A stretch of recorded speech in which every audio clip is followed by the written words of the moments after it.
ഒരു തുള്ളി എണ്ണയോ നെയ്യോ ചേർക്കാതെ 1 കപ്പ് റവ വെച്ചിട്ടാണ് കേട്ടോ നമ്മൾ ചെയ്തെടുക്കുന്നത്. അപ്പോൾ ആദ്യം 1 കപ്പ് റവ ഒരു മിക്സി ജാറിലേക്ക് ഇട്ട് നല്ല പോലെ ഒന്ന് പൊടിച്ചെടുക്കാം. എന്നിട്ട് അതൊരു ബൗളിലേക്ക് മാറ്റിയിട്ട് അതിലേക്ക് 2 കപ്പ് വെള്ളം ഒഴിച്ച് കൈ വെച്ച് തന്നെ നല്ല പോലെ മിക്സ് ചെയ്തിട്ട് ഒരു അരമണിക്കൂർ ഒന്ന് റെസ്റ്റ് ചെയ്യാനായി വെക്കണം. ആ നേരം കൊണ്ട് 1 കപ്പ് ശർക്കര പൊടിച്ചതിലേക്ക് 1/2 കപ്പ് വെള്ളം ചേർത്ത് ശർക്കരപ്പാനി റെഡിയാക്കണം. ഇനി നമ്മൾ കലക്കി വെച്ചാർന്ന റവയൊന്ന് നല്ല പോലെ അരിച്ചെടുക്കുവാണ്. എന്നിട്ട് ഇതിലേക്ക് നല്ല കട്ടി തേങ്ങാപ്പാൽ 1 കപ്പ് ചേർക്കുന്നുണ്ട്. 1.5 കപ്പ് തേങ്ങാ ചിരവിയതിൽ നിന്ന് എടുത്ത പാലാണ്. അത് നല്ലപോലെ ഒന്ന് മിക്സ് ചെയ്ത് കൊടുത്തിട്ട് നമ്മൾ കുക്ക് ചെയ്യാൻ ഉദ്ദേശിക്കുന്ന പാനിലേക്ക് ഒഴിച്ച് കൈ എടുക്കാതെ ഹൈ ഫ്ലെയിമിൽ അത്യാവശ്യം കട്ടിയായി വരുന്നത് വരെ തന്നെ മിക്സ് ചെയ്ത് കൊടുക്കാം. തിക്കായി കഴിഞ്ഞാൽ ശർക്കരപ്പാനി ഒഴിച്ച് തീ ഒരു മീഡിയം ഫ്ലെയിമിലേക്ക് മാറ്റി കൈ എടുക്കാതെ മിക്സ് ചെയ്ത് കൊടുത്തുകൊണ്ടേയിരിക്കണം.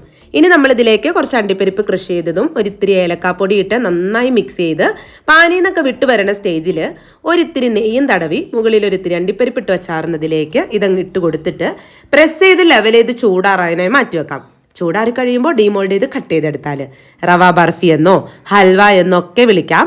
ഇത് കഴിച്ച് തന്നെ അറിയണോട്ടോ ഇതിൻ്റെ ടേസ്റ്റ് സെറ്റാന്ന് ഞാൻ പ്രത്യേകം പറയണ്ടല്ലോ, അടിപൊളിയാണ്.